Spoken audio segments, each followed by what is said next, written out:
Hello everyone, once again in the 9th Maths chapter 4 linear equations in two variables.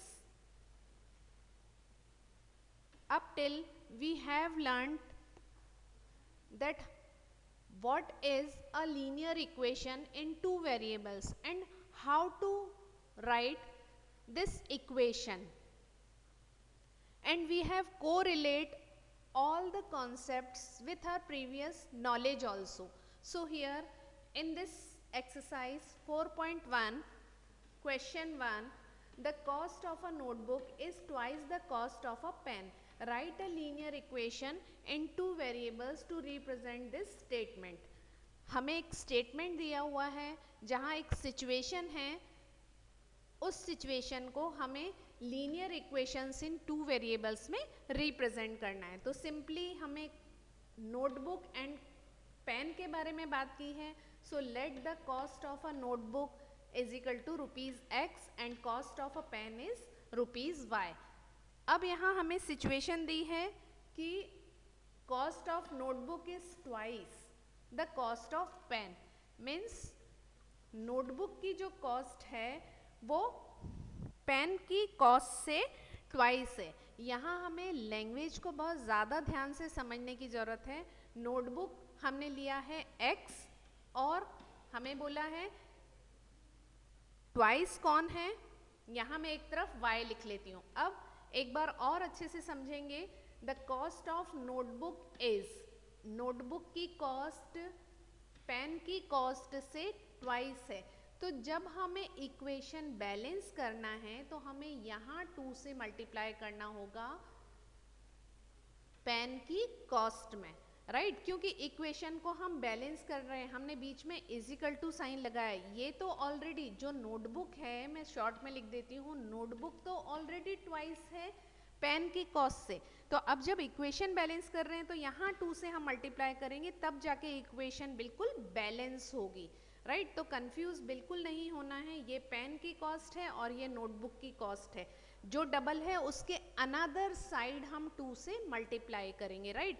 तो एक हमारे पास में ये इक्वेशन आ गई. इसे हम थोड़ा सा और सॉल्व कर सकते हैं. तो वो हो जाएगा x minus 2y equals to 0. और यही हमारी एक्चुअल स्टेटमेंट को रिप्रेजेंट कर रहा है. And this is the answer, right. In this way you can write linear equation in two variables of any of the situation.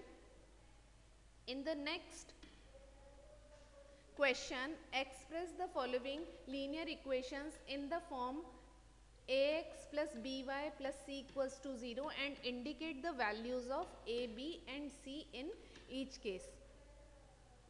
See, linear equations की जो general form होती है वो होती है ax plus B Y plus C equals to 0. यहाँ पे जो है a, b, c जो है वो हमारे कॉन्स्टेंट्स होते हैं और x एंड y वेरिएबल्स हैं, राइट. ये हमने अपने इक्वेशंस में भी देखा है. तो हमें यहाँ पे अपनी जो इक्वेशन दी हुई है उन इक्वेशन को फर्स्ट ऑफ ऑल तो इस फॉर्म में अरेंज करना है. Means ax plus B Y plus C equals to 0 में, और फिर हमें a, b एंड c की वैल्यूज भी बताना है हर एक केस में. So some parts we have taken, like first part 2x plus 3y minus 9.35 bar. हमने इक्वेशन में हमें 9.35 बार राइट हैंड साइड दिया है, हमने उसे शिफ्ट करके माइनस कर दिया एंड इक्वल्स टू 0 कर दिया. तो ये हमारी फर्स्ट स्टेप हो गई जो हमें अरेंज करना है. सारे टर्म्स को हमें लेफ्ट हैंड साइड में लेके आना है एंड इज इक्वल टू 0 करना है. तब जाके ये हमारी बिल्कुल स्टैंडर्ड फॉर्म में, जनरल फॉर्म में बन पाई हमारी इक्वेशन. अब हम ए बी सी की वैल्यूज फाइंड करेंगे. x के साथ में जो कांस्टेंट है वो हो गया a, तो 2 हो गया, और y के साथ में जो कांस्टेंट है वो हो गया 3, एंड c जो है हमारा वो लास्ट में जो हमारा ओवरऑल कांस्टेंट है वो. लेकिन साइन का हमें यहाँ बहुत ज़्यादा ध्यान रखना है. जब हमारे प्लस साइन थे तब तो हमने नहीं लिखा, नो प्रॉब्लम, बट जब माइनस साइन है तब हमें माइनस साइन के साथ में उसे मेंशन करना है, like this, right. In this way हम वैल्यूज फाइंड कर सकते हैं. Next we have taken fourth part. Other parts are easy, so you can solve it by yourself students. So here in the fourth part x equals to 3y is given. तो हमने again वही काम किया, x minus 3y हमने left hand side में सब कुछ shift कर दिया एंड इक्वल्स टू हमने 0 कर दिया. अब ए बी सी के वैल्यू फाइंड करना बहुत सिंपल हो गया. x के साथ में कोई भी कोफिशिएंट नहीं है तो 1 तो है ही सही वहाँ पे, तो a इक्वल्स टू हमारा क्या हो जाएगा 1. b के साथ में y का जो कोफिशिएंट है वो -3 है तो b हो गया -3, कॉमा लगाते जाएंगे. एंड c देखिए यहाँ पे हमें कुछ भी नहीं दिख रहा है, कोई कांस्टेंट टर्म नहीं दिख रही है. तो अगर हम चाहें तो इस इक्वेशन को कुछ ऐसा भी लिख सकते हैं, x minus 3y plus 0 equals to 0. ये जो 0 है वो किसको रिप्रेजेंट कर रहा है, c को रिप्रेजेंट कर रहा है. दैट मीन्स यहाँ c की वैल्यू कितनी हो गई 0.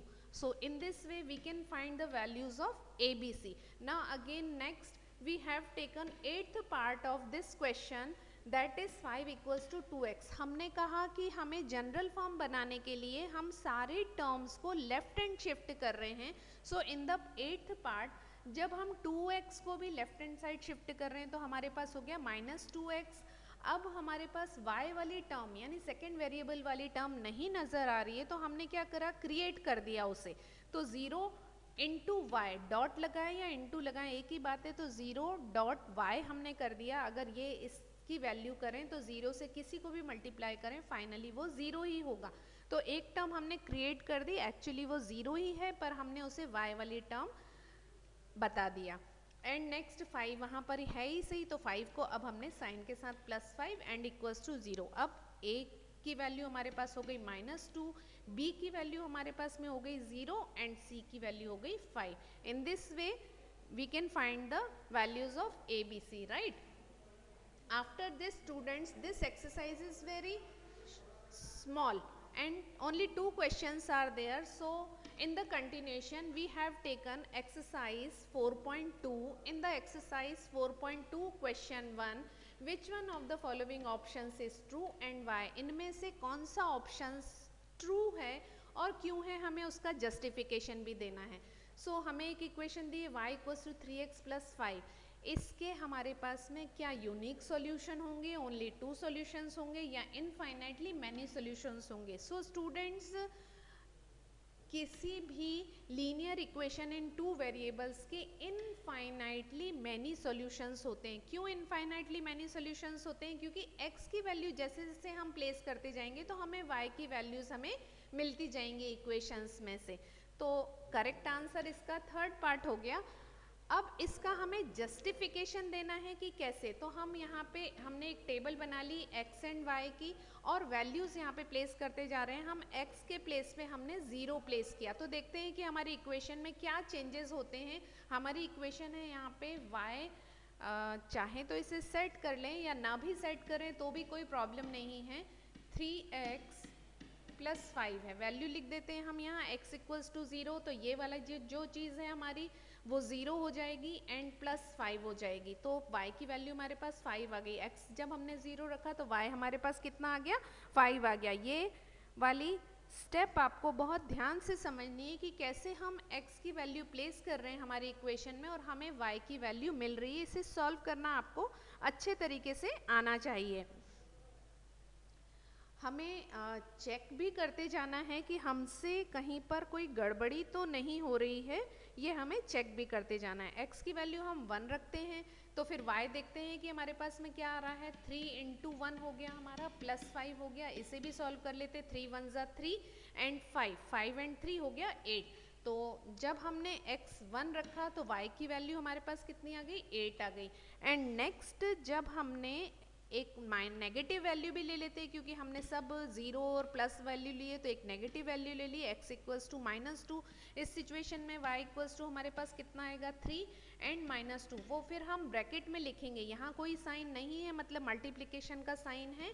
And +5 as it is. इसे भी सॉल्व कर लेते हैं. 3 2 ज़ा 6 -6 एंड +5 ये लिख देते हैं. -6 एंड +5 और दोनों हो गए -1. तो यहाँ हमने लिया -2 और फाइनली हमारे पास में आ गया -1. इन दिस वे हम कितनी भी वैल्यूज़ फाइंड कर लेते हैं. हमने यहाँ सिर्फ 3 वैल्यूज़ को फाइंड किया है बट हम और वैल्यूज़ भी फाइंड कर सकते हैं. तो हमने ये जस्टिफाइड कर दिया कि जब हमारे पास linear equation in two variables होगा तो उसके इनफाइनाइटली मैनी सॉल्यूशंस होंगे, right? So we can say this is the answer. After this, in the next question 2, write 4 solutions of each of the following equations. हमें यहाँ पे कुछ equations दी हुई हैं और इनके हमें 4 solutions चाहिए. बिल्कुल सिंपल काम है, जो भी अभी हमने previous question में किया ठीक वैसे ही हमने यहाँ पे भी 2 पार्ट ले लिए. फर्स्ट पार्ट हमने ले लिया तो 2x plus Y equals to 7. अब वैल्यूज़ प्लेस कर लेते हैं फटाफट से. ये तो हमें पता ही है कि लीनियर इक्वेशंस के इनफाइनाइटली मैनी सॉल्यूशंस होते हैं. मैंने कुछ सॉल्यूशंस फाइंड किए हैं, वो सॉल्यूशंस हम ट्राई करते हैं. x के प्लेस पे हम 0 लेते हैं. मुझे प्रैक्टिस है इस चीज़ की कि हम ओरली फाइंड कर सकते हैं. आप पहले स्टेप लिखेंगे देन फाइंड करेंगे. जैसे मेरे पास इक्वेशन है 2x plus Y equals to 7 है. यहाँ x के प्लेस पे 0 रखा तो 0 प्लस वाई इक्वल्स टू 7 आ गया. दैट मीन्स y की वैल्यू आ गई 7. नेक्स्ट वैल्यू हमने ली 2. अब हम थोड़ा ओरल करने की कोशिश करते हैं. 2 2 4, 4 शिफ्ट हो जाएगा 7, 7 में से माइनस हो जाएगा तो बच गया हमारे पास y की वैल्यू हमारे पास में 3 बची.